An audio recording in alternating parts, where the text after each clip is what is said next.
Si predstav, že je koniec sveta a ľudia stále riešia, kto je biely a kto je čierny.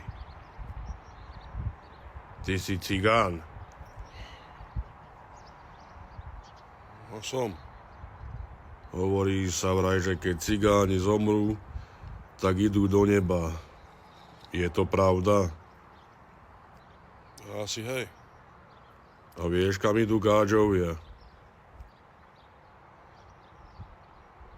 Neviem, asi tiež do neba. Nesprávne. Skús ešte raz. Do pekla? Nie. Tam idú jehovišti a buzeranti. My káčovia ideme na nekonečné smeny. Vyzeráš byť slušný cigáň.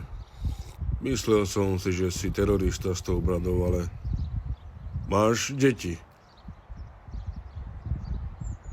Prečo sa pýtate? Len tak ma to zaujíma, sused. Predtým, ako vypustia plyn alebo rakety, tak chcem vedieť. 12. Kolega, som sa pýtal na deti, nie na hodiny.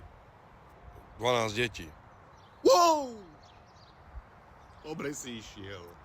Ja napríklad, mne sa nepodarilo ani jedno dieťa. Počúvate, akože nič zlom, ale prvýkrát sa takto ozývate a takéto témy dávate. Prečo? Potreboval by som cigánsku krv do seba pustiť.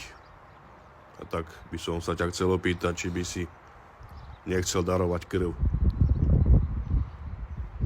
Prosím vás, nech to ostane medzi nami tak, ako bolo doteraz. Ticho.